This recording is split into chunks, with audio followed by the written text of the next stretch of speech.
जय हिंद दोस्तों। मराठा इतिहास की आज चौथी कड़ी में राजा राम जी, छत्रपति राजा राम जी और महारानी ताराबाई के बारे में हम सुनेंगे। हमारे साथ श्रीकांत जी जोशी हमेशा की तरह जुड़े हैं। उनको इतिहास के बारे में बहुत अच्छा ज्ञान है और वो आज चौथी कड़ी के बारे में हमको बताएंगे। आपकी नॉलेज के लिए हमारी पूरी 8 कड़ियां इसमें रहेंगी। आज चौथी है और 4 और कड़ियां मराठा इतिहास की हमको श्रीकांत जी बताएंगे। तो दोस्तों, देरी नहीं करते हुए आप सबसे मैं निवेदन करूंगा कि जिसने सब्सक्राइब नहीं किया है मेरी चैनल RH डालमिया, आप सब्सक्राइब जरूर कर दीजिए और सब्सक्राइब करके बेल आइकॉन जरूर दबाइएगा और साथ में ऑल जरूर दबाइएगा, जिससे कि आपको नोटिफिकेशंस मिलते रहें। तो अब मैं विवेक जी से निवेदन करूंगा, श्रीकांत जी को इंट्रोड्यूस करके और उनको निवेदन करें अपनी कड़ी को बढ़ाने के लिए। विवेक जी। धन्यवाद सर। जैसा कि आपने बताया कि आज छत्रपति राजा राम महाराज जी के विषय में और महारानी ताराबाई के विषय में श्रीकांत जी जोशी हम सभी को जानकारी देंगे। तो श्रीकांत जी जोशी के विषय में जैसा कि मैंने विगत सेशन में भी चर्चा की और आपके सेशन सुनकर वैसे आप किसी परिचय के मोहताज नहीं है, फिर भी एक औपचारिकतावश मैं आपका एक संक्षिप्त परिचय करवाने के लिए उपस्थित हूँ। श्रीकांत जी जोशी जी के विषय में अगर मैं बात करूं तो आपने पुणे विश्वविद्यालय से इतिहास विषय में पढ़ाई स्नातक किया है, वहीं से एमफिल और बीएड भी आपने बीएड की उपाधि भी आपने धारण की और वर्तमान में अगर हम बात करें तो आप इतिहास संकलन समिति पश्चिम महाराष्ट्र प्रांत की कार्यकारिणी सदस्य हैं और इतिहास समन्वयक डेमांस रिसर्च फाउंडेशन से भी आप जुड़े हैं और एनडीए सीडीएस जैसी प्रतिस्पर्धात्मक परीक्षाओं के लिए आप मार्गदर्शक की भूमिका में हैं। आप संघ के कार्यकर्ता के तौर पर भी कार्यरत हैं और विद्यार्थी परिषद से भी आप काफी समय से जुड़े रहे। तो अधिक समय न नष्ट करते हुए मैं आपको आमंत्रित करता हूं, आदरणीय श्रीकांत जी जोशी जी, आप आए और हम सभी को मराठा इतिहास की कड़ी से अवगत कराएं। श्रीकांत जी जोशी। हम आज मराठा इतिहास की अगली कड़ी जो है उसके संदर्भ में विचार विमर्श करने वाले हैं, उसकी कथाएं सुनने वाले हैं। हम शुरू करेंगे आज राजाराम महाराज और महारानी ताराबाई, इनके संदर्भ में हम विमर्श करेंगे। उनकी युद्ध नीति जो है उनका विचार करने वाले हैं। तो राजाराम महाराज की राजमुद्रा, पिछले समय हमने संभाजी महाराज की राजमुद्रा पढ़ी थी। राजाराम महाराज की राजमुद्रा थी श्रीधर्म प्रद्योतिता शेषवर्ण दाशरथेरिव राज रामस्य मुद्रेय विश्ववंद्या विराजते। ऐसी उनकी राजमुद्रा थी। फिर से सुनिए, श्रीधर्म प्रद्योतिता शेषवर्ण दाश दाशरथेरिव राजा रामस्य मुद्रेय विश्ववंद्या विराजते। इस राजमुद्रा का अर्थ है धर्म को उत्तेजन और संरक्षण प्रदान करने वाली यह राजमुद्रा जो है वो दशरथ पुत्र भगवान श्री राम जैसी विश्ववंदनीय है। वैसे ही छत्रपति राजाराम महाराज की यह राजमुद्रा है। ऐसा ही राजमुद्रा का अर्थ है। देखिए, राजाराम महाराज की जो राजमुद्रा है उसमें ही उनके विचार प्रकट होते हैं। वो क्या कहते हैं कि राजाराम महाराज जो है, उनके राजमुद्रा जो है, उनका राज जो है, उनका जो शासन है वो धर्म के रक्षा के लिए है, ऐसा इस राजमुद्रा में अंकित है। वैसे राजाराम महाराज के 2 राजमुद्राएं थी, उसमें से ये जो है वो भी महत्वपूर्ण है, इसलिए मैंने ये ली है। दूसरी राजमुद्रा शिवाजी महाराज जैसी ही है, सेम, सिर्फ नाम अलग है।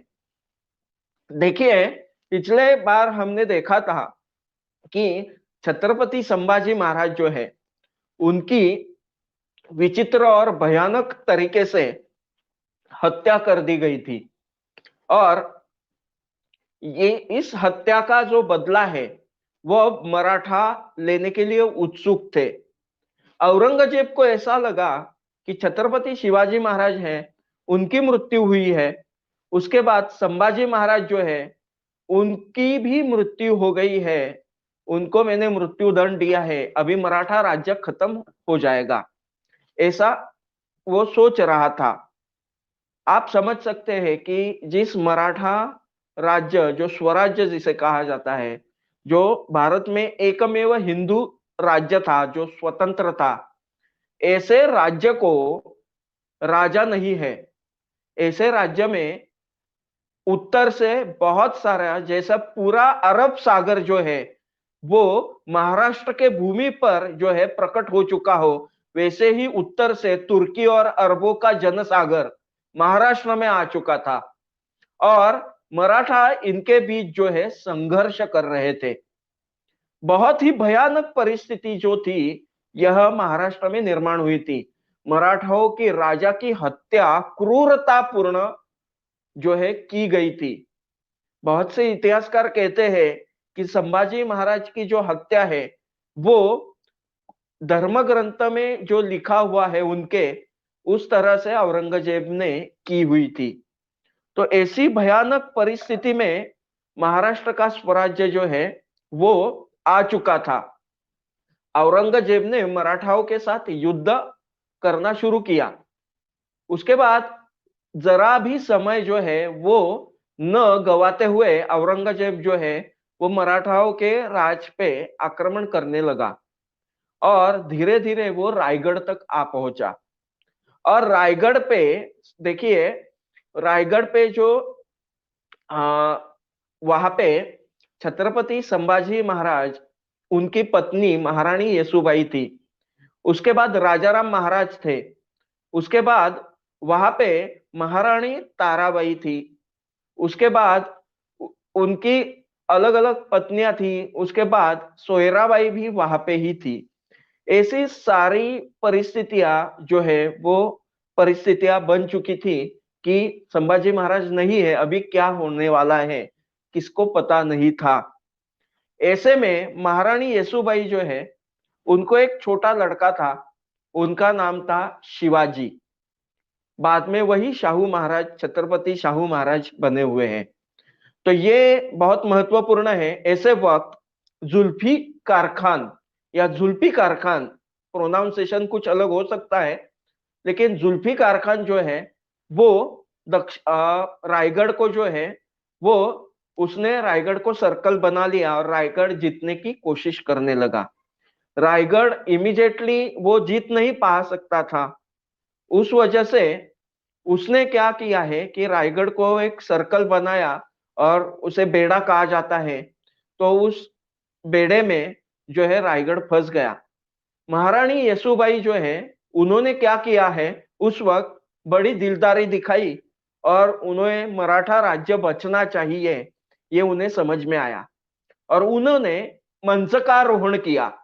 छत्रपति राजाराम महाराज का उन्होंने, महारानी येसुबाई ने मंचकारोहण किया और मंचकारोहण करने के बाद राजाराम महाराज छत्रपति बने। जब राजाराम महाराज छत्रपति बने तब उनकी जो एज थी या उनकी जो उम्र थी, उनकी जो आयु थी वो आयु सिर्फ 19 साल की थी।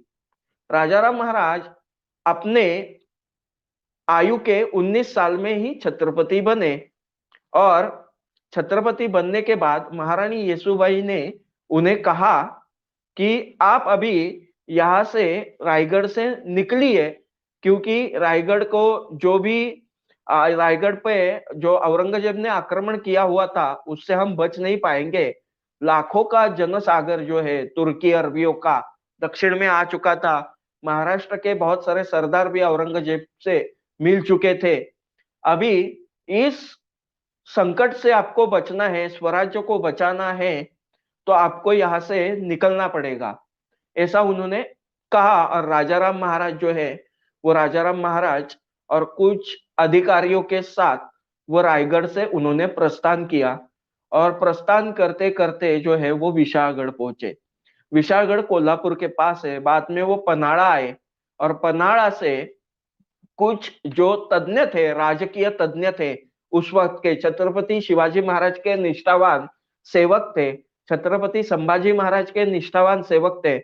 उन्होंने कहा कि हमें महाराष्ट्र से दूर जो स्वराज्य का ही हिस्सा है, तब के कर्नाटक प्रांत में, आज के तमिलनाडु प्रांत में जिंजी नाम का फोर्ट है। उस जिंजी नाम के फोर्ट में आपको जाना पड़ेगा। और राजाराम महाराज जो है वो जिंजी नाम के फोर्ट जो आज तमिलनाडु में है, वहां जो है वो जाने के लिए उन्होंने प्रस्थान किया है पन्हाड़ा से। ऐसा कहा जाता है कि जिंजी से पन्हाड़ा तक जो राजाराम महाराज का जो प्रवास था, जो वो गए, वो आसान नहीं था। लाखों लोगों का जनसागर उत्तर से दक्षिण में आ गया था। औरंगजेब ने बहुत सारी गलतियां की, उसमें से एक बहुत बड़ी गलती, उसने सोचा मराठा राज्य खत्म हो जाएगा। छत्रपति राजाराम महाराज महाराष्ट्र से दूर तमिलनाडु में जिंजी फोर्ट में चले गए और उसी वक्त महारानी येसुबाई जो है, वो महारानी येसुबाई जो है वो उनको कैद किया औरंगजेब ने। अभी जुल्फिकार खान जो है उसने रायगढ़ तो जीत लिया, लेकिन वो राजाराम महाराज को पकड़ न पाया। अभी महारानी येसुबाई और शिवाजी महाराज जो संभाजी महाराज के पुत्र थे, उन्हें जो है पकड़ लिया गया और उन्हें कैद कर लिया गया। देखिए, बहुत सारे लोगों को उस वक्त रायगढ़ पे कैद कर लिया गया। उसके बाद शिवाजी इस नाम से औरंगजेब को डर लगता था, ऐसा उसका ही इतिहासकार, उसके ही दरबारी इतिहासकार है काफी खान नाम का, उसने लिखा हुआ है। और इसलिए उसे शिवाजी नाम से घृणा भी होती थी और डर भी लगता था। इसलिए शिवाजी जो नाम था संभाजी महाराज के पुत्र का, वो बदल के उसने शाहू रख दिया और बाद में वही छत्रपति शाहू बने हैं, हमें पता है, स्वराज्य के चौथे छत्रपति। अभी राजाराम महाराज जो है जिंजी में आ गए थे और स्वराज्य से दूर थे। ऐसे वक्त औरंगजेब को लगा कि अब हम जीत गया। औरंगजेब ने पूरे महाराष्ट्र की जो भूमि थी, स्वराज्य की भूमि थी, वैसे तो जीत ली। मराठाओं का राज्य जैसे वैसे बचा ही नहीं, ऐसा लग रहा था। औरंगजेब बहुत उसे खुशी हो रही थी कि रायगढ़ जीत लिया, मराठाओं को हमने खत्म कर दिया। लेकिन कौन सा भी राष्ट्र जब बनता है तो वो विचारों से बनता है, वो उनके निष्ठा से बनता है। वैसे ही मराठाओं का था। छत्रपति शिवाजी महाराज ने एक ध्येय मराठाओं को दिया था। उस ध्येय का नाम था महाराष्ट्र धर्म। महाराष्ट्र धर्म, राजाराम महाराज अपने अधिकारियों को पत्र लिखते हैं और उसमें वो लिखते हैं, मराठा तितुका मेळ व्हावा, महाराष्ट्र धर्म वाढवावा। महाराष्ट्र धर्म का मतलब मैंने पिछली बार बताया था आपको कि महाराष्ट्र धर्म यानी हिंदू धर्म रक्षण, मातृभूमि का रक्षण और गो रक्षण, इसका मतलब है महाराष्ट्र धर्म। यानी राजाराम महाराज अपने अधिकारियों को, अपने सरदार को, अपने जनता से जिंजी से पत्र लिखते हुए कहते हैं, हमें अभी धर्म की रक्षा करनी होगी, हमें अभी मातृभूमि की रक्षा करनी होगी और हमें अभी जो है वो गौ माता की रक्षा करनी होगी। तो ये जो है महाराष्ट्र धर्म का मीनिंग है, इतिहासाचार्य राजवाड़े ने बताया हुआ। और इसके नीति से ही पूर्ण महाराष्ट्र उस वक्त चल रहा था। महाराष्ट्रियन जो लोग थे वहां, उस वक्त के जो मराठा थे, उनके पास जो है वो औरंगजेब ने स्वराज्य का हिस्सा तो छीन लिया, लेकिन मराठाओं के मन से जो है वो स्वतंत्रता की भावना मिटा न पाया। मैंने आपको पिछली बार आपको बताया था कि मराठाओं को स्वतंत्र रहना बहुत पसंद होता है। मराठाओं को स्वतंत्र रहना बहुत पसंद होता है उस वजह से वो कभी भी कोई भी आक्रामक आए उनके नीचे दबते नहीं थे और उनकी नाम मात्र जो है उनके साथ होते थे, लेकिन वो स्वतंत्रता से ही जीते थे। इस वक्त ऐसा ही हुआ, लेकिन इस वक्त अलग था। मराठाओं को प्रशासन का अनुभव था, मराठाओं को खुद का छत्रपति था, मराठाओं को खुद का सिंहासन था और औरंगजेब यही समझ न पाया कि मराठाओं की निष्ठा उनके मातृभूमि पे है, मराठाओं की निष्ठा छत्रपति शिवाजी महाराज ने सिखाए हुए महाराष्ट्र धर्म पे है। इनके पास अभी इनकी सारी भूमि मैंने छीन ली है, लेकिन मराठाओं को वो जीत न सका। देखिए उस वक्त औरंगजेब जो है वो सारे पराक्रमी मराठा सरदार हैं, उनके साथ दो प्रकार की नीति जो है वो खेल रहा था। उनके साथ वो फिजिकली वॉर भी कर रहा था और उसी वक्त उनके साथ वो मेंटल वॉर भी, जो मेंटल साइकोलॉजिकल वॉर जो है वो भी जो है वो आजमाने की कोशिश कर रहा था। उसने कहा कि तुम हमारे पास आओ, मराठा सरदारों को कहा देखिए कि आप हमारे पास आ जाओ, मैं तुम्हें मनसबदारी दूंगा, उसके बाद बहुत सारी तनख्वाह दूंगा, बड़े बड़े पोस्ट दूंगा। लेकिन मराठाओं ने औरंगजेब के हाथों मरना पसंद किया, लेकिन उसकी गुलामी नहीं स्वीकारी और उन्होंने मराठा राज्य जो है वो क्या किया है, मराठा राज्य जो है खत्म होने नहीं दिया। औरंगजेब को लगा कि हम अभी ये दो छत्रपति गए हैं, राजाराम क्या करेंगे। हम सबसे पहले मैं बताता हूं, महाराष्ट्र ये उस वक्त राष्ट्रभक्तों का समूह बन चुका था। जब हम राजा राम महाराज और महारानी ताराबाई के संदर्भ में सोचेंगे तो आप समझ सकते हैं कि राजा राम महाराज सिर्फ 19 साल के हैं और उनको प्रशासन का अनुभव नहीं है संभाजी महाराज जैसे। तो उसके लिए सबसे पहले राजा राम महाराज का व्यक्तिमत्व जो है वो समझना पड़ेगा। राजा राम महाराज जो है शुरू से ही जो है वो रायगढ़ पे जो है उनका निवास था। उस वजह से संभाजी महाराज जैसा संघर्षपूर्ण उनका जीवन नहीं था। वो राजमहल में ही पले बड़े बड़े हुए, अपनी माँ के पास सोएमास, उनके माँ का नाम सोयराबाई था, पिताजी के नाम छत्रपति शिवाजी महाराज था, उनके साथ बड़े हुए। सारा जो राजसी जीवन था उसका अनुभव उन्होंने लिया हुआ था और उनका व्यक्तिमत्व, बहुत सारे इतिहासकार है उनके व्यक्तिमत्व का वर्णन उन्होंने किया हुआ है कि वो दिखने के लिए एकदम आज के जैसे हीरो रहते हैं ना, चॉकलेट हीरो, उस तरह वो थे, यानी दिखने के लिए बहुत ही गौरवर्णी थे।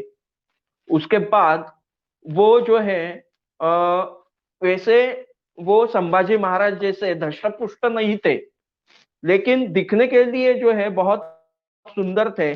और उसके बाद उनका जो स्वभाव था वो बहुत ही सॉफ्ट था, बहुत ही संभाजी महाराज जैसा रुद्र नहीं था। वो सबको साथ लेकर चलने में माहिर थे, ऐसा कहा जाता है। तो उनका व्यक्तिमत्व जो है पूरे राजसी जीवन में जीने की वजह से एक अलग सा हुआ था। जैसे संभाजी महाराज, ये तुलना नहीं कर रहा हूं, लेकिन दोनों की व्यक्तिमत्व में एक बहुत फर्क है। और मराठाओं के स्वतंत्रता संग्राम में राजा राम महाराज का व्यक्तिमत्व जो है बहुत ही महत्वपूर्ण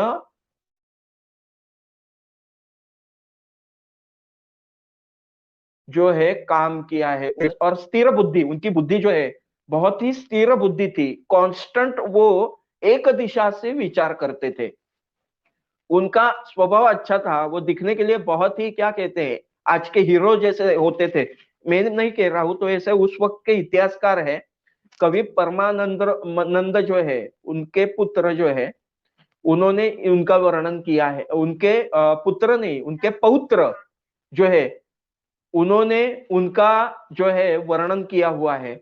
उसके आगे जो है औरंगजेब जो है उनके इतिहासकारों ने राजाराम महाराज का वर्णन किया है। उसके बाद निकोलो नाम का एक फॉरेनर था, उसने भी राजाराम महाराज का वर्णन किया है। उसके बाद ऐसे सारे सभासद जो बखर है, तो शिवाजी महाराज की बखर है, तो उसमें भी राजाराम महाराज का वर्णन है, और उसमें भी उनका वर्णन ऐसे ही है कि वो बहुत सुस्वभावी थे, दिखने के लिए बहुत ही सुंदर थे, और उससे एकदम विरुद्ध रौद्र रूप ऐसे हमारे संभाजी महाराज थे, और हमारे राजाराम महाराज बहुत ही सॉफ्ट थे। ये व्यक्तिमत्व हमें समझना बहुत जरूरी है। यही वो व्यक्तिमत्व का उपयोग करके जब राजाराम महाराज ने सारे मराठाओं को साथ में लिया और उनको विश्वास दिया कि हमें महाराष्ट्र धर्म को बढ़ाना है, हमारे स्वराज्य को बढ़ाना है, तो यही उनका व्यक्तिमत्व सब लोगों को, जो जैसे पिता की तरह उन्होंने प्यार जो है पूरे अपने मराठा सरदारों को दिया है। आप समझ सकते हैं कि मुगल जो है उनके पास, यानी औरंगजेब के पास सारे संसाधन थे, ऐसा कौन सा भी संसाधन नहीं था जो उस वक्त का उनके पास नहीं था। और उस वक्त मराठाओं के पास सिर्फ और सिर्फ स्वराज्य निष्ठा थी। औरंगजेब तो प्रण ले चुका था, हम मराठाओं को खत्म करेंगे, लेकिन ऐसे भयंकर परिस्थिति में मराठाओं का नेतृत्व राजाराम महाराज के पास आया। राजाराम महाराज का जन्म जब हुआ वो 24 फरवरी को हुआ। देखिए, छत्रपति शिवाजी महाराज का जन्म 19 फरवरी को होता है। वैसे छत्रपति राजाराम महाराज का जन्म जो है वो 24 फरवरी 1670 को हुआ था, जब महाराष्ट्र में बहुत बड़ा भयंकर ऐसा आक्रमण हुआ था नॉर्थ से, और बहुत सारे जो भविष्यकार रहते थे उस वक्त के, उन्होंने कहा कि राजाराम महाराज का जन्म जो है वो पाव की तरफ से हुआ है, तो ये शुभ संकेत नहीं है हमारे स्वराज्य के लिए, ऐसा शिवाजी महाराज को कहा था बहुत सारे भविष्यकार जो पंडित थे उस वक्त के, उन्होंने। लेकिन शिवाजी महाराज जो थे वो बहुत ही पॉजिटिव थिंकिंग करने वाले थे। उन्होंने राजाराम महाराज के संदर्भ में कहा, मराठी में पायाळू कहते हैं, पाव से जो जन्म आता है। बहुत सारे जो बच्चे हैं जन्म लेते वक्त पहले उनका जो सर है वो हमारे यहाँ पे सर से उनका जन्म होता है, लेकिन बहुत कम लोग रहते हैं जो पाव से जन्म लेते हैं। शिवाजी महाराज ने सारे पंडितों से कहा कि इसने मुगल बादशाही जो है वो पाव से ढकलने के लिए इन्होंने जन्म लिया है, और वैसा हुआ भी। राजाराम महाराज ने मुगलाई को ऐसे ढकेल दिया कि हम सोच भी नहीं सकते। तो ऐसा राजाराम महाराज जो है उनका जो जन्म है 24 फरवरी 1670 को हुआ था। याद रखिए, ये बहुत ही महत्वपूर्ण है। हमने उनका व्यक्तिमत्व देखा, वैसे ही महारणरागिणी मुगल मर्दिनी महारानी ताराबाई का व्यक्तिमत्व भी जो है हमें समझना बहुत ही महत्वपूर्ण है, और उनके व्यक्तिमत्व को समझना। तो उनका जो बर्थ है, उनका जो जन्म है वो 1675 को हुआ था। राजाराम महाराज और महारानी ताराबाई जो है उनके बीच 5 साल का अंतर था। और वो रणरागिणी क्यों थी? तो स्वराज्य के सर सेनापति हंबीरराव मोहिते जो थे, हंबीरराव मोहिते की वो लड़की थी और छत्रपति शिवाजी महाराज की बहू थी। उनका जो व्यक्तित्व था वो बहुत ही लड़ाऊ व्यक्तिमत्व था, या वो एक अच्छी योद्धा थी। महारानी येसुबाई जो है, महारानी येसुबाई ने जब रायगढ़ पे ही महारानी ताराबाई को जो है युद्ध का प्रशिक्षण दिया था, और वो सर सेनापति, मराठाओं के सर सेनापति हंबीरराव मोहिते उनकी लड़की भी थी। तो वो जो शौर्यत्व का गुण जो है, क्षत्रियत्व का गुण है, उनको नेचुरली उनमें था। आप सोच सकते हैं कि महारानी ताराबाई का व्यक्तित्व, कि उनकी जब राजाराम महाराज जिंजी गए और वो पन्हाड़ा फोर्ट जो है कोल्हापुर में, तो वहां पन्हाड़ा फोर्ट में उनके हाथ में सारा एडमिनिस्ट्रेशन आ गया। उस वक्त उनकी उम्र सिर्फ 15 साल थी।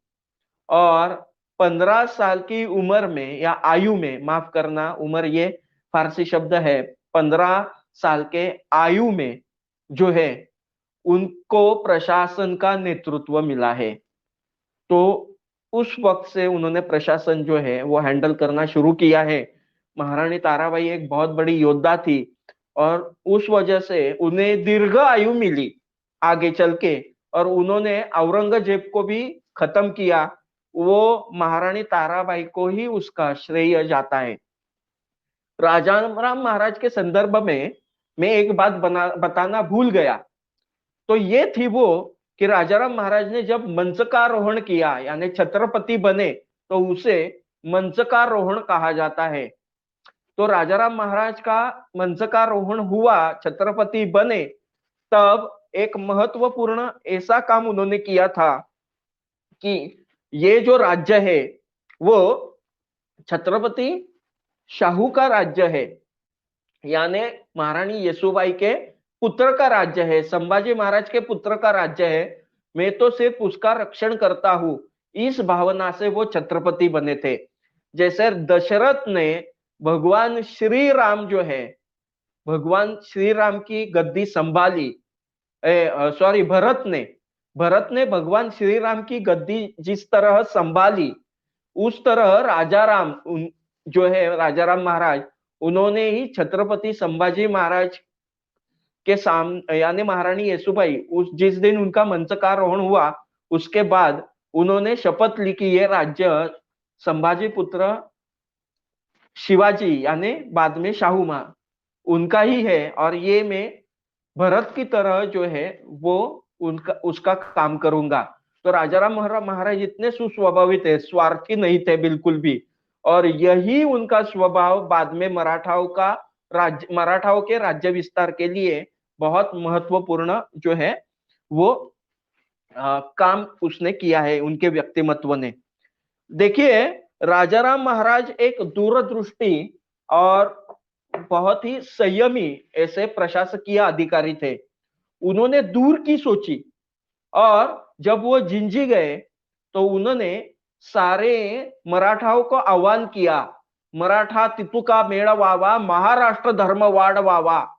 और इस हिसाब से सारे जो मराठा है, वो जिंजी जो है फोर्ट है, तमिलनाडु में है, रायगढ़ जैसा ही एकदम प्रचंड फोर्ट है जिसे जीतना आसान नहीं है, ऐसे फोर्ट पे उन्होंने सारे लोगों को, मराठाओं को ऑर्गेनाइज करना शुरू किया, और दूर दूर से मराठा जो है वो राजाराम महाराज के खेमे में आके जुड़ने लगे, राजाराम महाराज से जुड़ने लगे।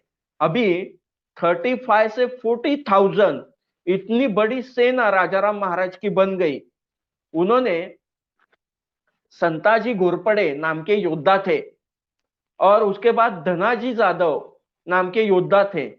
इन दोनों योद्धाओं को सेनापति पद दिया, और रामचंद्र पंत अमात्य नाम के एक राजनीति धुरंधर थे, जिन्होंने बाद में आज्ञापत्र नाम का शिवाजी महाराज की पॉलिटिकल फिलॉसफी लिखी है। तो रामचंद्र पंत अमात्य को हुकूमत पना बना दिया। What is meaning of the हुकूमत पना? राजाराम महाराज अभी स्वराज्य से दूर रहने वाले थे, लेकिन उस वक्त स्वराज्य का कारभार कौन देखेगा? औरंगजेब यहाँ पे लाखों की सेना लेके खड़ा है। तो ऐसे वक्त स्वराज्य का छत्रपति जो है वो बचे रहना चाहिए। तो ऐसे वक्त जो है पावर ऑफ एटॉर्नी जिसे कहा जाता है, वो रामचंद्र पंत अमात्य जो थे उनको उन्होंने दी, और सेनापति पद जो है वो शूरवीर संताजी घोरपड़े और धनाजी जाधव इनको दे दिया। अभी ये जो सारे लोग हैं उनमें एक ही बात सबसे महत्वपूर्ण थी, वो थी छत्रपति शिवाजी महाराज के स्वराज्य के प्रति एक निष्ठा। स्वराज्य की भूमि जो है हमें वापस लेनी है। देखो, जिस वर्ष अभी राजाराम महाराज ने एक नीति स्वराज्य विस्तार के लिए अपनाई है। राजाराम महाराज ने मराठाओं को कहा था कि स्वराज्य का प्रदेश तो हमें लेना ही लेना है, उसके आगे चल के अभी हमें मोगलों की टेरिटरी है उसमें घुसना है और उनकी टेरिटरी को उद्ध्वस्त करना है, तभी ये मुगल जो है समझ में आएंगे। मुगलों को समझ में आएगा कि मराठा क्या चीज होती है, और वैसा ही उन्होंने किया। देखो, अभी मराठा जो है ना, ये ऐसे वैसे नहीं थे। उन्होंने अपने राजपूत पूर्वजों से बहुत कुछ सीखा था। यानी राजपूत जो थे वॉर करते थे, लेकिन शाम के वक्त नहीं करते थे। वो बहुत ही नीतिपूर्ण युद्ध नीति जो है वो अपनाते थे। उस वजह से परकीय आक्रमणों का जो है वो सामना न कर सके। लेकिन मराठाओं ने अपने राजपूत पूर्वजों से ये बात सीखी थी कि सामने वाला जैसा हो वैसे ही हमें उत्तर देना है। वो रात को युद्ध करते हैं तो हमें रात को युद्ध करना है, वो छिपके युद्ध करते हैं तो हमें छिपके ही युद्ध करना है। ये जो नीति है मराठाओं ने अपनाई हुई थी, और ऐसे ही नीति का जो फॉलो है वो मराठा करने लगे। वो हमारे एरिया में घुसते हैं और हमारा एरिया जो है उद्ध्वस्त करते हैं, तो हम भी उनकी सुबह, जो उस वक्त उसे सुबह कहा जाता था, उनके सुबह में जाएंगे और उनके सुबह जो है जो उद्ध्वस्त करेंगे। छत्रपति शिवाजी महाराज की एक नीति थी कि उन्होंने जहागीरी देना बंद किया था। उन्होंने कैश पेमेंट शुरू की थी। उसके बाद उनकी आगे, और वो वतन नहीं देते थे। वतन यानी एक प्रकार की सूबेदारी होती थी, वो एक पीढ़ी से दूसरी पीढ़ी जाती थी और वो सरदार हमेशा उनकी पीढ़ियां बनी रहती थी। शिवाजी महाराज ने वो बंद किया था। लेकिन आज की परिस्थिति ऐसी थी कि औरंगजेब जो है डबल पॉलिटिक्स खेल रहा था। एक तो फिजिकली वॉर, और सेकेंड पॉलिटिक्स था वो साइकोलॉजिकल।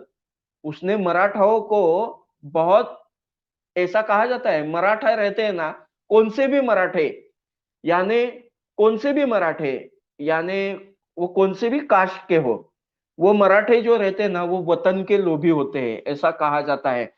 छत्रपति शिवाजी महाराज का पॉलिटिकल फिलॉसफी बताते हुए रामचंद्र पंत अमात्य लिखते हैं वतनदारों के बारे में, वतनदार या सामान्य गणावे असे नाही, हे राज्याचे दायादच आहेत। म्हणजे वतनदार जो है वो आम इंसान नहीं है, वो राज्य के मालिक है, वो राज्य के ओनर है, ओनर ऑफ द लैंड। यानी इन्हें सामान्य मत, ये तो हमारे दायाद है, दायाद यानी हमारे भूमि के मालक है। तो ये वतनदार बहुत, मराठा बहुत वतन के लोभी होते थे, ऐसे शिवाजी महाराज जानते थे, इसलिए उन्होंने नए वतन देना बंद किया हुआ था। तो ये बहुत ही इंपॉर्टेंट चीज है। लेकिन राजाराम महाराज ने ये परिस्थिति देखी और औरंगजेब जो साइकोलॉजिकल वॉर जो है खेल रहा था कि मराठाओं को जो है वो कहता था कि मैं तुम्हें वतन दूंगा, मैं तुम्हें जहागीरी दूंगा, और मराठाओं को अपने पास जो है वो खींचने का काम करने लगा था। लेकिन मराठाओं के दिमाग में एक ही चीज थी, संभाजी महाराज का मृत्यु और छत्रपति शिवाजी महाराज का महाराष्ट्र धर्म। तो मराठाओं ने राजाराम महाराज के पास जाने लगे और कहा कि हमें वतन दीजिए। तो राजाराम महाराज ने देखिए क्या किया है। राजाराम महाराज बहुत ही अच्छे प्रशासकीय अधिकारी थे और वो क्या कहते हैं, राजनीति तज्ञ भी थे, ऐसा हम कह सकते हैं। उन्होंने क्या किया है, तो सारे मराठाओं को उन्होंने कहा कि आप, दाभाडे जो है उन्हें कहा कि आप गुजरात जीत लीजिए, सारा गुजरात आपका होगा। उसके बाद उसके बाद घोरपड़े, धनाजी जाधव, इनको कहा कि आप नॉर्थ में जाइए, नॉर्थ जीतिए, जितना प्रदेश आप जीतेंगे वो सारा का सारा प्रदेश आपकी जागीरी होगा। अब अभी देखिए, आप सोच सकते हैं, जो प्रदेश मराठाओं के पास है ही नहीं, ऐसे प्रदेश को आपको जीतना है जो आपकी जागीरी है। ऐसी एक पॉलिटिकल सिचुएशन राजाराम महाराज ने बनाई। तो जब औरंगजेब उनके पास जाता था, मराठा सरदारों के पास, और आप ज्वाइन होजिए, होइए। तो मराठा कहते थे गुजरात तो मेरी जागीरी है, दाभाडे कहते थे मेरी जागीरी छोड़ के आपके इधर क्यों आऊं, और वो गुजरात पे आक्रमण कर देते थे। ये ऐसी अलग सी राजनीति राजाराम महाराज ने चलाई। आप समझ सकते हैं औरंगजेब जो है वो दक्षिण में आया है, लेकिन मराठाओं को उन्होंने कहा आप उत्तर में जाइए, उत्तर जीतिए। और इस वजह से मुगल सेना जो है वो हड़बड़ा उठी। ये कौन सी राजनीति चल रही है?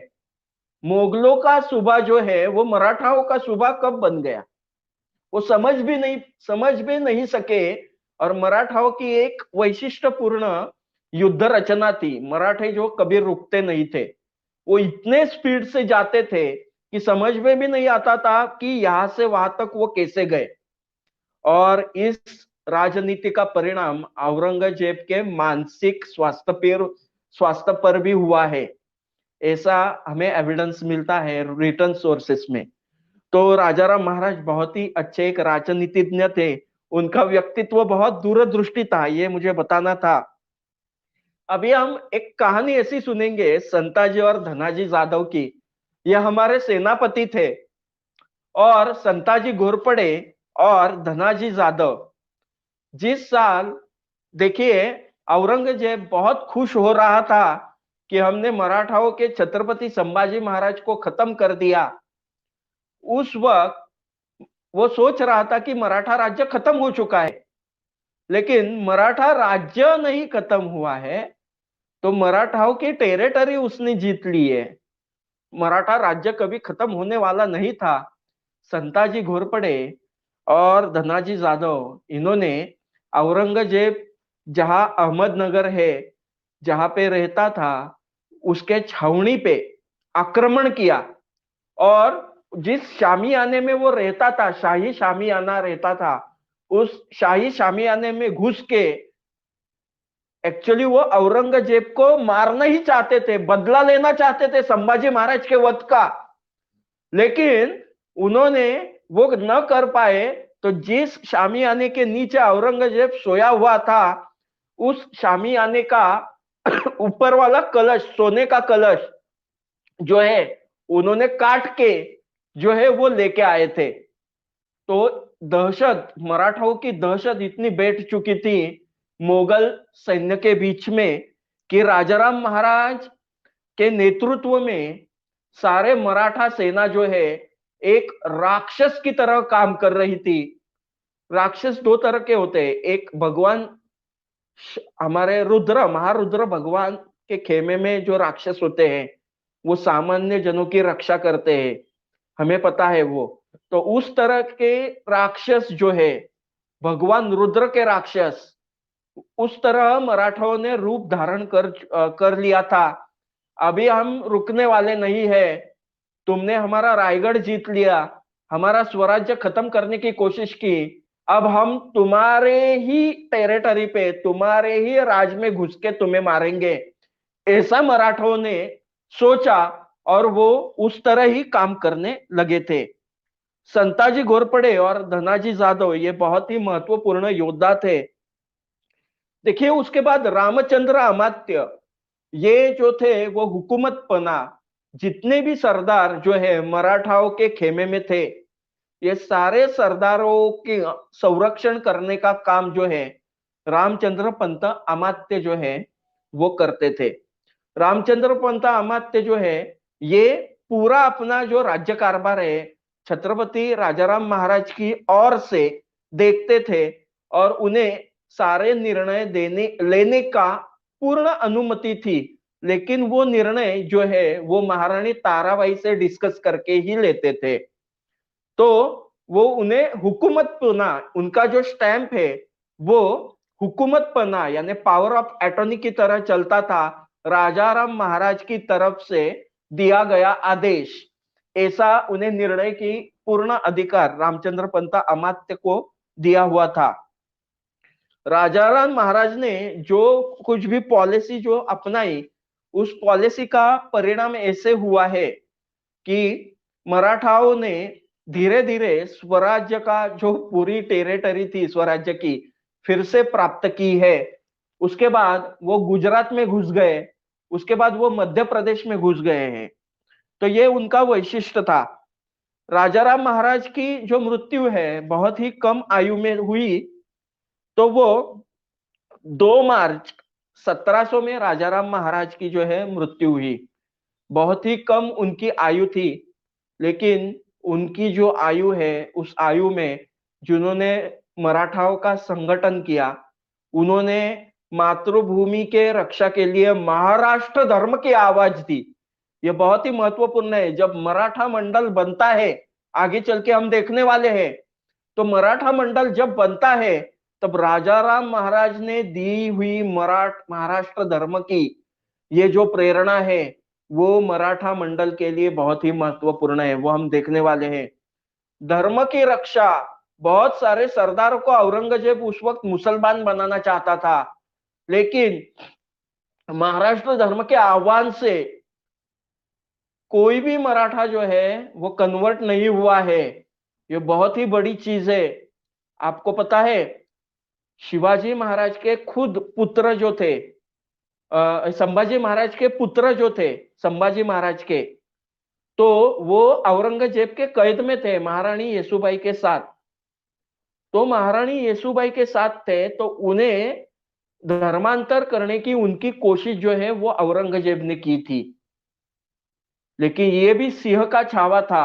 महारानी येसुबाई खुद उनके साथ थी और वो धर्मांतरण शाहू महाराज का कर न पाए। ये हम आगे की कड़ी में डिटेल में देखने वाले हैं। शाहू महाराज भी बहुत बड़े योद्धा ही कह सकते हैं, कैद में है औरंगजेब के, और उन्होंने धर्मांतरण नहीं किया है खुद का। और उस वक्त महाराष्ट्र धर्म के आह्वान को बहुत ही महत्व है। उस वजह से महारानी येसुबाई उसके पीछे की प्रेरणा थी। खुद उनके पिताजी छत्रपति धर्मवीर संभाजी महाराज, उन्होंने अपने शरीर का लहू अपने शरीर का जो रक्त है वो मातृभूमि के लिए त्यागा, लेकिन स्वराष्ट्र धर्म छोड़ा नहीं। और उसी के ही पाव के ऊपर पाव जो है वो डालते हुए, पैर के ऊपर पैर, कदम बढ़ाते हुए वो चल रहे थे। तो इतनी बहुत भयंकर परिस्थिति औरंगजेब की थी, उसे तो हिंदू राज्य जो है वो खत्म ही करना था। लेकिन अभी ये हिंदू राज्य जो है, राज्य के मराठा जो है, उन्होंने रौद्र रूप धारण किया है। वो सोच भी नहीं सकता था कि मराठे क्या कर सकते हैं। उसे तो लगा था कि खत्म हुआ मराठा राज्य। और राजाराम महाराज की प्रकृति ऐसी थी, तो पिता की तरह उन्होंने सारे मराठाओं को साथ में लिया। उसने सोचा, उससे उल्टा उन्होंने किया है। तो ये भी बहुत महत्वपूर्ण है। राजाराम महाराज की मृत्यु पुणे में सिंहगढ़ नाम का फोर्ट है, उस फोर्ट में 2 मार्च 1700 में, यानी 30 वर्ष के आयु में हुई है। तो बहुत संघर्षपूर्ण इनका जो शुरू का जीवन है बहुत ही सादा था, लेकिन बाद में संघर्षपूर्ण जीवन जो है उनका, बाद के 10 साल जो है, जब वो 19 साल के उम्र में छत्रपति बने और बड़े बड़े मराठा सरदारों को उन्हें हैंडल करना था, तो उनका जो पिता पूर्ण स्वभाव है, उनका जो क्या कहते हैं प्रेम भरा स्वभाव है, सारे मराठों को एक साथ बांधने में बहुत ही महत्वपूर्ण भूमिका जो है उन्होंने ली हुई थी। अभी महारानी ताराबाई का नेतृत्व, तो ये भी एक महत्वपूर्ण बात है। महारानी ताराबाई जो है मूलतः योद्धा ही थी एक प्रकार की, और महारानी येसुबाई ने ये जो गुण है उनका देखा हुआ था, और ये अपनी यानी सोतेली क्या ये जो है संभाजी महाराज जो है सोयराबाई के सोतेले बेटे थे, फिर उनकी बहू होकर भी जो है अपने राजाराम महाराज की पत्नी को अच्छा उन्होंने युद्ध पूर्ण प्रशिक्षण दिया। यानी संभाजी महाराज राजाराम महाराज दोनों बंधु थे, लेकिन सोतेले भाई थे, और महारानी येसुबाई जो है वो संभाजी महाराज की पत्नी थी, यानी उनके राजाराम महाराज के भाई की पत्नी थी संभाजी महाराज की। तो ऐसा मन में बिल्कुल भी किंतु नहीं आया उनके कि इन्हें क्यों देना है प्रशिक्षण, और प्रशिक्षण दिया महारानी ताराबाई को। महारानी ताराबाई तो रौद्र रूप ही थी, मुगल मर्दिनी उन्हें कहा जाता है। देखिए अभी एक एक कहानी जो है मैं जब बताऊंगा ना, आपको ये आश्चर्य लगेगा कि मराठाओं के स्वतंत्रता संग्राम में, मैंने परसों एक क्लिप देखी, एक शायद कौन से सिलेबस की थी, और उसमें पढ़ाया जा रहा था कि मराठाओं का राज्य औरंगजेब ने दक्षिण में आके खत्म किया, लेकिन मराठाओं ने औरंगजेब को खत्म किया। ये है सच्ची बात। कल की ही क्लिप है, मैंने वो सिलेबस देख रहा था, तो ये गलत बातें ऐसी हमारे ही यहाँ पे चलती है। मराठा राज्य खत्म नहीं हुआ, औरंगजेब को मराठाओं ने खत्म किया। अभी देखो, एक एक मराठा युवती जो सिर्फ 16 साल की है, उन्होंने अपने जो कमर को तलवार लटकाई और प्रशासन का कारोबार शुरू किया है। और इस प्रशासन के कारोबार से अभी औरंगजेब को तो लगा महाराजाराम महाराज भी गए, अभी कुछ अड़चनियां नहीं आएगी। शाहू तो यानी शिवाजी महाराज, यानी संभाजी महाराज के पुत्र, वो तो उनके कैद में है, येसुबाई और वो। अब कौन है इनके लिए? छत्रपति ही नहीं है। लेकिन महारानी ताराबाई खुद तलवार लेके खड़ी हो गई और खुद छत्रपति बन गई। तो उनकी समाधि जो है उसके ऊपर लिखा हुआ है छत्रपति महारानी ताराबाई। समझ सकते हैं उस वक्त के सबसे पावरफुल महिलाओं में से एक। देखिए उन्होंने 25 साल, उनका एक कर्तृत्व क्या है यह समझने के लिए बहुत महत्वपूर्ण है। उनका कर्तृत्व क्या है, तो उन्होंने औरंगजेब को सह्याद्री के जो माउंटेन है वो माउंटेन में फंसा दिया और अपने सरदारों को उत्तर में भेज दिया। यह उनका वैशिष्ट्य है। औरंगजेब सिंहगढ़ जीतता था, औरंगजेब रायगढ़ जीतता था, औरंगजेब पनाला जीतता था, लेकिन औरंगजेब का बंगाल मराठा जीतते थे, औरंगजेब का मालवा मराठा जीतते थे, औरंगजेब का गुजरात मराठा जीतते थे। ये उसके समझ में आ रहा था, लेकिन वो कुछ नहीं कर पा रहा था, क्योंकि दक्षिण से वो उत्तर जा ही नहीं पाता था। ये कर्तृत्व है अपने छत्रपति महारानी ताराबाई का। महारानी ताराबाई, राजाराम महाराज जो है उनके मृत्यु के पश्चात महारानी ताराबाई को एक अच्छा प्रशासकीय अनुभव जो है 10-1 साल का मिल चुका था, क्योंकि राजाराम महाराज जो है वो जिंजी में बैठे हुए थे। उस वक्त रामचंद्र पंत अमात्य और सारे मंत्रीगण उनके साथ जब निर्णय लिया जाता था, सबसे पहले महारानी ताराबाई जो है उनका डिसीजन उसमें महत्वपूर्ण होता था, क्योंकि वो खुद महारानी थी स्वराज्य की। और ऐसे वक्त ये सारे डिसीजन लेने में महारानी ताराबाई की महत्वपूर्ण भूमिका होने की वजह से उन्हें प्रशासन कैसे चलाना है उसके संदर्भ में बहुत अच्छी जानकारी जो है वो आ गई थी। उन्होंने 25 साल औरंगजेब के साथ युद्ध किया है। ये मराठा स्वतंत्र संग्राम की एक ऐसी कड़ी है जो खुद औरंगजेब सपने में भी नहीं सोच सकता था कि ये मराठा युवती, एक मराठा महारानी मुझे यहाँ पे परास्त कर सकेगी, परास्त कर रही है।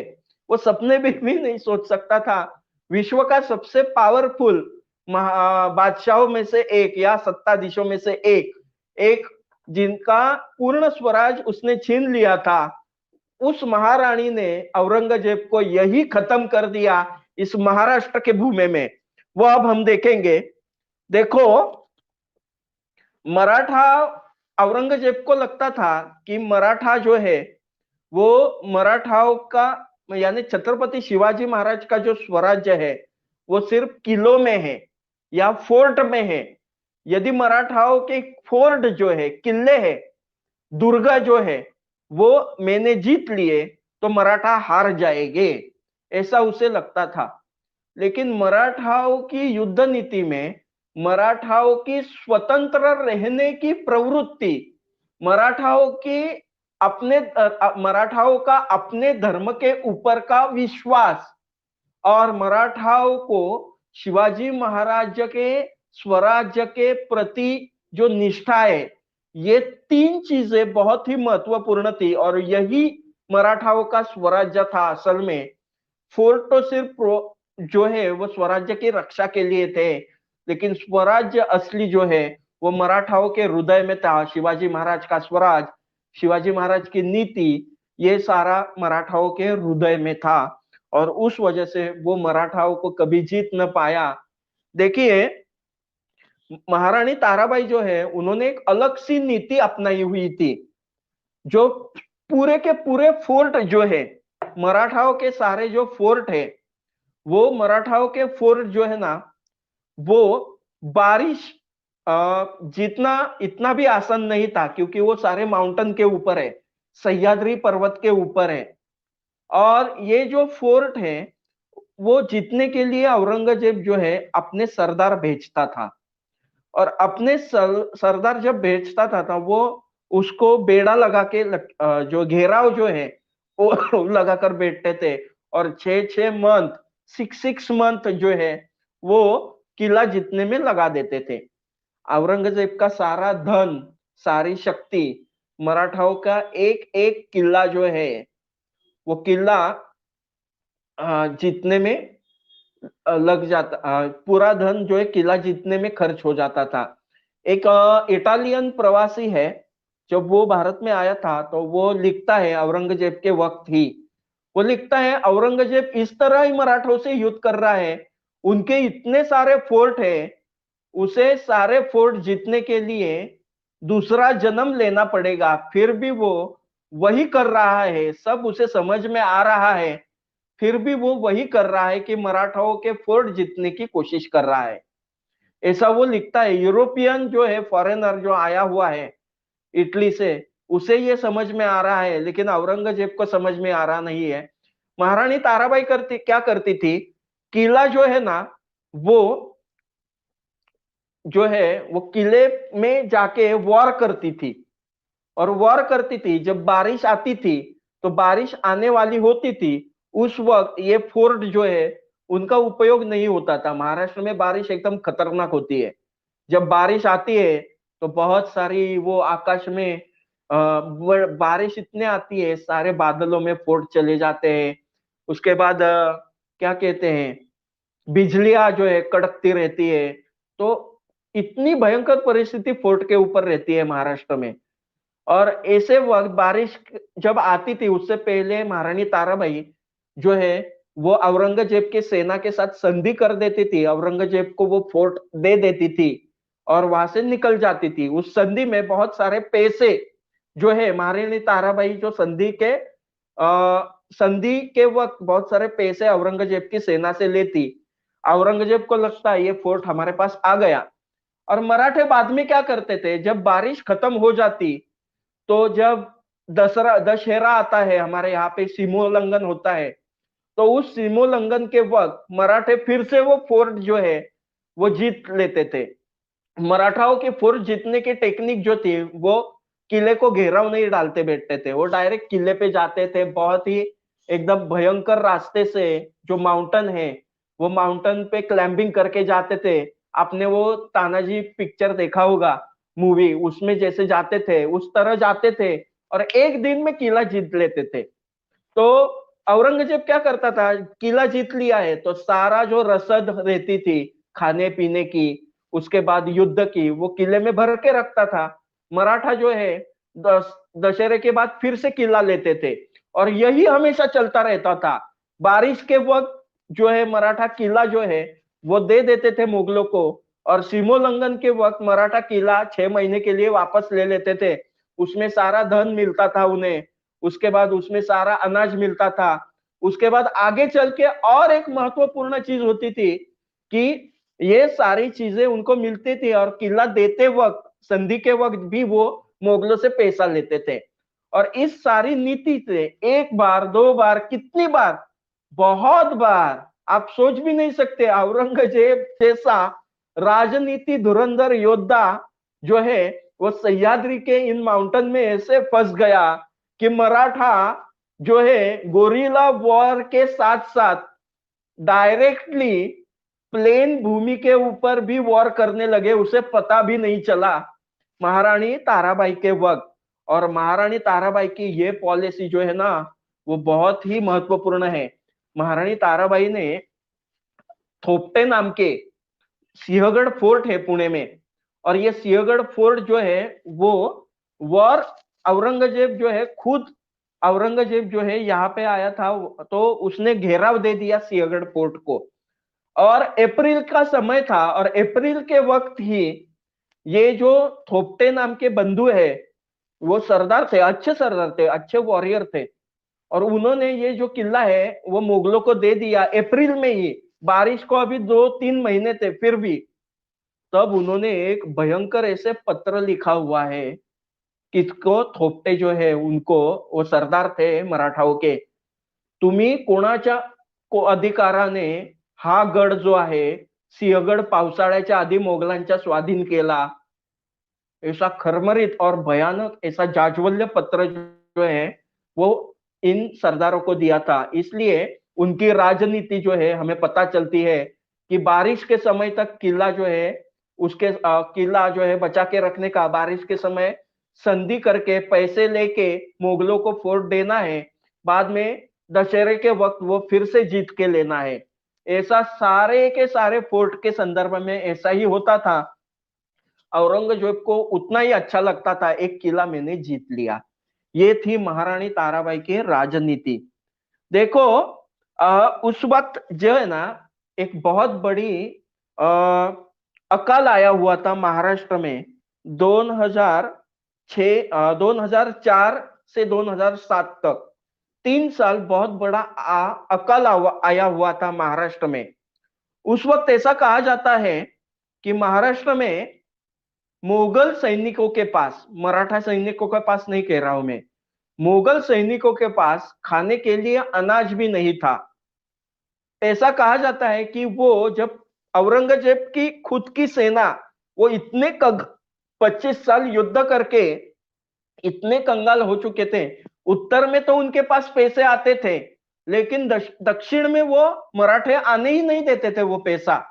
महारानी ताराबाई ने आदेश ही दिया था कि बंगाल में मराठे, बंगाल तो उनका सबसे रिचेस्ट सूबा था या प्रांत था, प्रोविंस था मुगलों का, तो वहां से जो पैसे आते थे तो वहां पे ही रोके जाते थे मराठाओं के ओर से, क्योंकि मराठा जो है उसके ऊपर मराठाओं ने बंगाल के ऊपर आक्रमण किया हुआ था। वैसे ही गुजरात से आने वाले पैसे वो वहां पे ही रोकते थे। अरे दिल्ली पे आक्रमण किया था, दिल्ली पे से आके आने वाले पैसे वही रोक देते थे मराठा, और उनके पास रसदी नहीं भेजते थे। और इस बड़े अकाल में जो 1704 में से 1704 से 6 तक था, यस 6-7 तक था, वह ऐसा कहा जाता है। तो वो इतिहासकार है औरंगजेब का, उसने लिखा हुआ है मुगल सैनिक जो है आसपास के गांव के घरों में जाके हमाली का काम करता था, और उससे जो कुछ भी खाना मिलता था उससे भाकरी बनाकर वो अपनी गुजारी करता था। ऐसी परिस्थिति मराठाओं ने मुगलों के ऊपर लाई थी।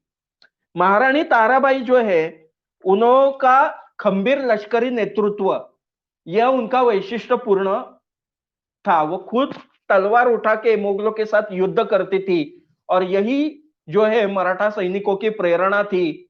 उसके बाद और एक महत्वपूर्ण चीज ये है कि महारानी ताराबाई जो है वो महारानी ताराबाई अपनी प्रजा को अपनी आई की तरह जो है, आई माँ जैसी रहती है, वैसी उनकी जो है वो क्या करती थी, उनकी माँ की तरह उनको उनकी देखभाल करती थी।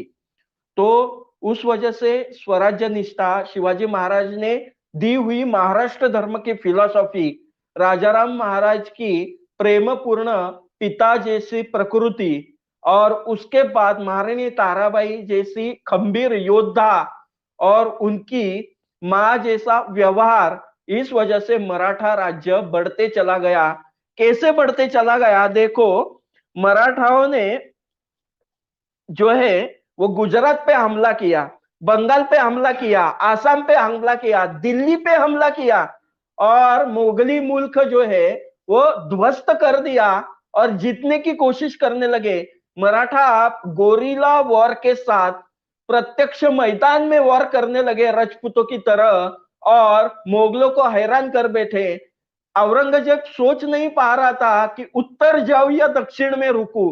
दक्षिण में रुकू तो इतने 25 साल मैंने यहाँ पे अपने आयु के खर्च किए हैं, तो मैं हार जाऊंगा, और उत्तर में जाऊंगा तो मराठे वहां पे जीत लेंगे। ऐसी परिस्थिति महारानी ताराबाई ने बना दी थी। तो इस संदर्भ में देखिए, एक शिव भारत लिखने वाले छत्रपति शिवाजी महाराज के मित्र है कवि परमानंद, उनका पौत्र है देवदत्त नाम का। उन्होंने एक मराठी कविता उसी वक्त महारानी ताराबाई के वक्त लिखी हुई है। दिल्ली झाली दीनवाणी, सुनिए, दिल्ली झाली दीनवाणी, दिल्ली शाहीचे गेले पाणी, ताराबाई राम राणी, भद्रकाली कोपली। आगे जाके वो कहता है, अशी धिंग राम राणी, नाचत से बै भवानी, जैसे भवानी जो है नृत्य कर रही हो महारुद्र की तरह, वैसे वो नृत्य कर रही है और मोगलों को समाप्त कर रही है।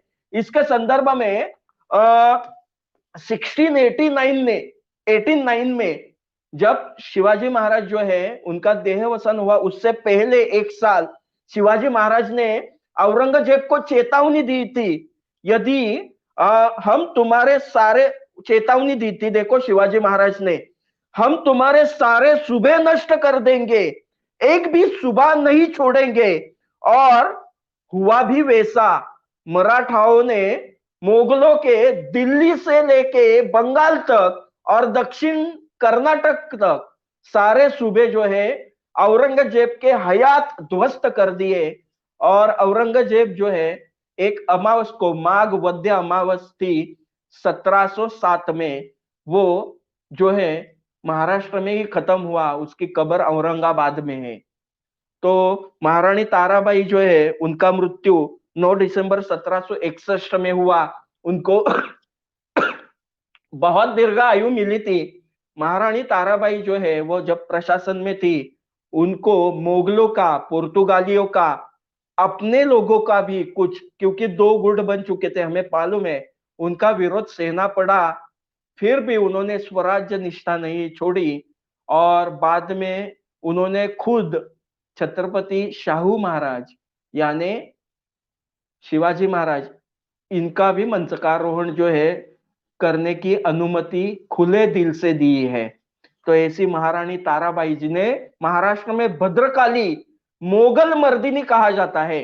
तो हमने ये बहुत ही कम शब्दों में, बहुत ही कम समय में राजाराम महाराज जैसे पिता पूर्ण व्यवहार करने वाले प्रजा से और धर्म के लिए जीने वाले, जिनके राजमुद्रा में ही धर्म रक्षण है, ऐसे राजाराम महाराज और महारानी ताराबाई जिन्होंने मुगल मर्दन किया और औरंगजेब को इसी भूमि में खत्म किया। तो ऐसी महारानी ताराबाई जो है उनका हमने चरित्र देखा और मराठाओं का स्वतंत्रता संग्राम भी देखा। आगे चल के भी हम देखने वाले हैं। आज हम यहीं पे रुकेंगे। जय शिवराय। बहुत बहुत धन्यवाद श्रीकांत जी भाई साहब। आपने छत्रपति राजाराम महाराज और इसके विषय में आपने बताया कि यह तीसरे छत्रपति थे और महारानी ताराबाई के विषय में बहुत ही विस्तार से, बहुत ही महत्वपूर्ण बातें हम सभी से साझा की, हम सभी को बताई। और आपने बहुत ही महत्वपूर्ण ढंग से बताया कि महाराष्ट्र धर्म क्या है, वास्तव में महाराष्ट्र धर्म आखिर है क्या। तो धर्म रक्षक, मातृभूमि रक्षक, गो रक्षक, इन तीनों का समावेशन महाराष्ट्र धर्म है। और कुछ प्रश्न हैं जिनकी चर्चा जो है होनी चाहिए। तो एक प्रश्न है कि जिंजी के किले में जाते समय जो वेनूर की रानी चेन्नम्मा ने छत्रपति राजाराम की मदद की। और कोइंसिडेंस देखिए या फिर जो भी समझे इसको कि कुछ वर्ष पहले इस शिवाजी ने भी उनकी मदद की थी। तो ये क्या था कारण? ये कोई इंसिडेंस नहीं है। जी, छत्रपति शिवाजी महाराज की राजनीति दूरदृष्टि थी। देखिए, आप समझ सकते हैं कि मैं नहीं रहूंगा, छत्रपति शिवाजी नहीं रहेंगे, फिर भी ये मराठा राज चलता रहेगा। ऐसे उन्होंने इंसान लोगों में भावना निर्माण की हुई थी और उस वजह से ही मराठा राज आगे बढ़ा है। तो वैसे ही शिवाजी महाराज जहां जहां पे जाते थे, वो वहां पे अपना स्नेहपूर्ण व्यवहार से वो अनुभूति सामान्य जनों को देते थे। तो रानी चेन्नम्मा जो थी, वो दक्षिण में जब गए थे, तो उनके साथ वही उन्होंने व्यवहार किया हुआ था। उनको वो खुद क्या बहन मानते थे वो, महारानी चेन्नम्मा को। ओके। और जी, उसके बाद जब महाराजा राजाराम महाराज जो है, वो जिंजी में जाने लगे थे, तब रानी चेन्नम्मा ने उन्हें ऐसी जगह पे निवास के लिए दिया जगह, जहां पे मुगल आसानी से नहीं जा सकते थे। तो ये उसका महत्वपूर्ण रीजन है कि शिवाजी महाराज की दूरदृष्टि, जहां पे जाते थे वो अपना स्नेह निर्माण करते थे। कुतुबशाही में भी ऐसा ही शिवाजी महाराज ने किया था। वो जब दक्षिण में गए थे तो कुतुबशाही के जो सुल्तान थे, उनके साथ का स्नेहपूर्ण व्यवहार, उस बाद में उनके सारे सरदार जो है संभाजी महाराज के खेमे में आके मिल गए थे औरंगजेब के विरुद्ध। तो ये शिवाजी महाराज की दूरदृष्टि थी। आप नहीं समझ पाएंगे कि बहुत सारे मुगलों के सरदार मराठा स्वतंत्रता संग्राम में वो मराठाओं से आके मिल गए हैं। यही शिवाजी महाराज का वैशिष्ट्य है, दूरदृष्टि। वो नहीं थे फिजिकली, लेकिन लोगों के दिमाग में थे, और उसका जो फायदा है वो बाद में मराठा राज्य को हुआ। जी, बिल्कुल। एक प्रश्न है भाई साहब कि औरंगज़ेब साहू जी महाराज से डरता था और इसलिए उनका नाम जो है उन्होंने बदल दिया। तो इस पर क्या एक कोई प्रतिक्रिया? हाँ, क्या है कि शिवाजी महाराज, ये शिवाजी जो नाम है, वो इतना औरंगजेब के मन मन में बैठा हुआ था कि आप समझ सकते हैं, आगरा के भयानक कैद से शिवाजी महाराज जो है निकल गए। वही नाम जो है संभाजी महाराज जो है हमारे, उन्होंने महारानी येसुबाई ने जो है उन्होंने वो है अपने पुत्र को दिया था, शिवाजी। तो ये दूसरे शिवाजी महाराज।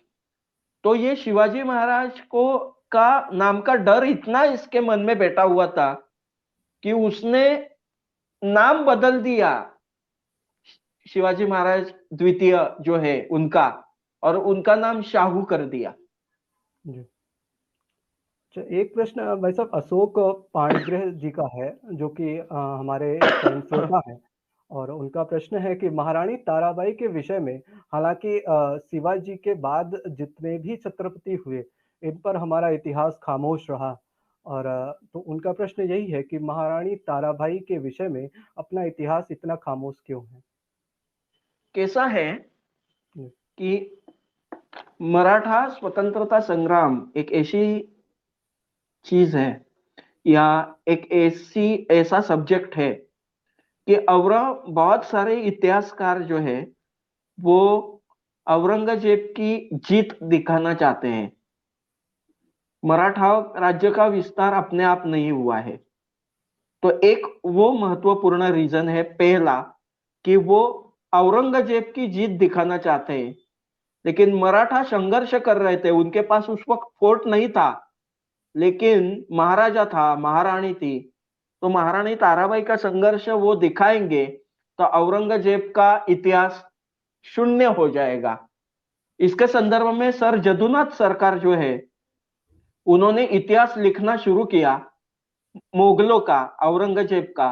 लेकिन बाद में पता चला कि उन्होंने तो मराठाओं का इतिहास लिख बैठे हो। तो बाद में उन्होंने वो लिख दिया। तो उनका कर्तृत्व जो है वो सामने आना चाहिए, महारानी ताराबाई का। सेकेंड वन, अपने ही महारानी ताराबाई के विरोध में भी थे। यानी जब महारानी तारा छत्रपति शाहू जो है छत्रपति शाहू बने जब, यानी छत्रपति शाहू नैतिक दृष्टि से संभाजी महाराज के पुत्र थे, तो राजाराम महाराज ने भी गद्दी संभालते वक्त प्रण भी लिया हुआ था कि ये जो राजगद्दी है वो मैं शाहू महाराज यानी अपने संभाजी महाराज के पुत्र उनके ओर से संभालूंगा। तो नैतिक दृष्टि से महारानी ताराबाई जो है वो उन्हें देना चाहिए था, लेकिन उसके संदर्भ में थोड़ा सा संघर्ष हुआ और बाद में छत्रपति शाहू सातार की एक छत्रपति और महारानी ताराबाई जो है वो कोल्हापुर के दूसरे छत्रपति, ऐसे 2 छत्रपति की गद्दियां हो गई। उस वजह से बाद में महारानी ताराबाई का इतिहास जो है वो थोड़ा सा पीछे पड़ा। उसके बाद और एक उसका एक है कि महारानी ताराबाई को कुछ वक्त के लिए नजर कैद भी जो है वो 20 साल जो है नजर कैद में रखा गया था उनके लास्ट के दिनों में, ऐसा भी है। ये सारी बहुत चीजें हैं, लेकिन उन्होंने जो कुछ भी किया वो सारे के सारा जो है महाराष्ट्र के लिए किया, मातृभूमि के रक्षा के लिए किया। और ये सत्ता का संघर्ष था। बाद में मराठा फिर से पावरफुल हुए, सिर्फ पावरफुल हुए नहीं तो वो दिल्ली तक पहुंचे। इतना ही नहीं तो वो आज के पाकिस्तान का टेरिटरी है वो भी मराठाओं ने जीता हुआ था, अफगानिस्तान के सीमा तक गए थे। तो ऐसे पावरफुल राज्य के संदर्भ में तो ये होने ही वाला था, और ये सत्ता संघर्ष में महारानी ताराबाई थोड़ी सी पीछे हो गई। लेकिन छत्रपति शाहू का गढ़ जो है वो स्ट्रांग होने की वजह से वो भी है। लेकिन सबसे महत्वपूर्ण उनका इतिहास सामने लाने में ये जो है औरंगजेब का कर्तृत्व कम हो जाता है। एक स्त्री औरंगजेब जैसे भयानक सम्राट को एक स्त्री ने खत्म कर दिया, तो ये सामने आ जाने के बाद औरंगजेब की वैल्यू 0 हो जाती है। बिल्कुल यही है बिल्कुल उसका रीजन। जी, बहुत बहुत धन्यवाद भाई साहब। एक बार पुनः आपने बहुत ही महत्वपूर्ण ढंग से और बहुत ही विस्तृत ढंग से आपने तीसरे छत्रपति राजाराम महाराज एवं महारानी ताराबाई के विषय में हम सभी को जानकारी प्रदान की। और आगे के लिए मैं आदरणीय डालमिया जी को आमंत्रित करूँगा कि वो आए और इस कार्यक्रम की, इस सेशन की समाप्ति की घोषणा करें और अपने कुछ प्रश्न हैं तो उनको भी आप सामने रखें। आदरणीय श्री डालमिया जी।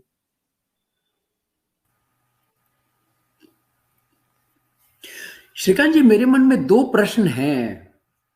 एक तो जब आपने बताया कि राजा राम जी की सेना ने उनके औरंगजेब के खेमे के स्वर्ण कलश को तोड़ दिया और वहां से निकाल के ले गए, तो ये तो बहुत अच्छी अपॉर्चुनिटी थी। औरंगजेब को मारा क्यों नहीं उस समय में? शायद वो तो मार सकते थे उसको, तो सारा खेला ही खत्म हो जाता। हाँ, वो मारने के लिए ही गए थे औरंगजेब को, लेकिन उनको वो क्या कहते हैं कि संधि या क्या चांस जो है वो उनको मिला नहीं। तो औरंगजेब को हाँ, तो वहां पे उसके गार्ड वगैरह कुछ रहेंगे, उसके वजह से वो संधि मिली नहीं उनको, यानी संधि यानी करार नहीं या ट्रीटी नहीं, तो उनको वो चांस नहीं मिला। तो उन्होंने सोचा अभी ये नहीं कर सके तो हमने उसका कलश ही काट लेते हैं। लेकिन औरंगजेब का इतिहासकार कहता है कि तब औरंगजेब बहुत ही घबराया हुआ था कि हम मुझ तक पहुंच गए हैं, ये छत्रपति उनके खत्म हुए हैं फिर भी हम मुझ तक पहुंचे हैं। हाँ, मतलब कलश काट लेना तो एक बहुत बड़े अपमान की बात तो हो ही गई। हाँ, उसने बाद में मराठा राज खत्म नहीं होगा तब तक मैं ये टोपी नहीं पहनूंगा ऐसा प्रण लिया था। वो पूरे आयु नहीं वो टोपी पहन सका। अच्छा, एक प्रश्न और है। राजा राम जी 30 वर्ष की आयु में चले गए, तो वो कैसे चले गए? मतलब कोई रण में उनका देहांत हुआ या कोई बीमारी हो गई थी उस वजह से? वो क्या कारण युद्ध से करते, मुगल सैन्य से युद्ध करते वक्त वो सिंहगढ़ पे गए थे जिंजी से निकल के। तो उनको एक हल्की सी बीमारी हुई, और वो हल्की सी बीमारी वही उनका रीजन हुआ और उनकी मृत्यु हो गई। अच्छा, अच्छा। बीमारी फिर हो गई, मतलब वो हाँ, घातक बीमारी हो हाँ, गई उनकी। हाँ, ज्वर का नहीं, अभी इतिहासकार कहते हैं कि हल्की सी बीमारी यही उसका रीजन हो गया। ऐसा वो कह रहा है कि उनको, कह रहे हैं उनको ज्वर आ गया था, यानी क्या कहते हैं, टेम्परेचर बढ़ गया ऐसा। उस वक्त कुछ इलाज नहीं मिला होगा, मुगल सैन्य थे बहुत सारे आजू बाजू में, तो ऐसा कुछ हुआ रहेगा। सिंहगढ़ पे उनकी समाधि है। और उनकी अच्छा। प्रकृति जो है बहुत ही, क्या वैसे, वो संभाजी महाराज से ऐसी बलशाली नहीं थी। वो एकदम क्या कहते हैं, वैसे हीरो, चॉकलेट हीरो जैसे ही थे वो, ऐसे सनी देओल जैसे नहीं थे। हाँ, जैसे आपने ऐसा है, बताया ना, वो शुरू में सॉरी, उनका बचपन तुलना तो करना गलत राजसी। है, लेकिन वो हाँ, बलशाली नहीं थे संभाजी महाराज के। आपने शुरू में बताया था ना, उनका थोड़ा राजसी जीवन था शुरू में, संघर्षमय हाँ, नहीं था। तो हाँ, उनका शारीरिक डेवलपमेंट उतना उतना अच्छे से नहीं हुआ होगा। हाँ, हाँ, हाँ। हाँ, सही बात है। ठीक है। तो दोस्तों, आज आपने छत्रपति राजाराम महाराज की और छत्रपति महारानी ताराबाई की कहानी सुनी। हमारा बहुत गौरवपूर्ण इतिहास है मराठा का। जैसे कुछ समय पहले सिसोदिया वंश का इतिहास आपने सुना था, उसी तरह का गौरवपूर्ण इतिहास हमारा मराठा वंश का इतिहास है। और अभी आगे की 4 कड़ियां और बाकी हैं। मेरे मन में तो बड़ी उत्सुकता है कि आगे की कहानियों में और क्या क्या हमको नया नया ज्ञान मिलेगा, क्या क्या नई कहानियां हमको सुनने को मिलेंगी। तो दोस्तों, अगली कहानी छत्रपति शाहू जी की, और उनके साथ पेशवा बालाजी विश्वनाथ जी। ये 5वीं कड़ी होगी, जो अ, अगले रविवार 16 जनवरी को शाम 4:30 बजे श्रीकांत जी के मुंह से हम लोग सुनेंगे। तब तक आशा है आप लोगों को आज की कहानी अच्छी लगी होगी। अगर हाँ, तो प्लीज लाइक जरूर कर दीजिएगा, और आगे साझा जरूर कर दीजिएगा, शेयर जरूर कर दीजिएगा अपने मित्रों से, अपने परिवारजन से, सबसे शेयर कर दीजिएगा। क्योंकि हमारे देश के लिए, हमारे राष्ट्र के लिए गौरवपूर्ण इतिहास जानना बहुत ही जरूरी है। मैं हमेशा कहता हूं, मेरे देश की जिम्मेदारी मेरी खुद की है, आप सबकी भी इस राष्ट्र की, इस देश की जिम्मेदारी आपके ऊपर भी है। और जितना हम गौरवपूर्ण इतिहास को फैलाएं, उतना ही हम सब नागरिकों के लिए और हमारे राष्ट्र के लिए बहुत अच्छा होगा। तो दोस्तों, अगली कड़ी के लिए इंतजार है। रविवार 16 जनवरी शाम 4:30 बजे 5वीं कड़ी, छत्रपति शाहू जी और पेशवा बालाजी विश्वनाथ। धन्यवाद। जय हिंद।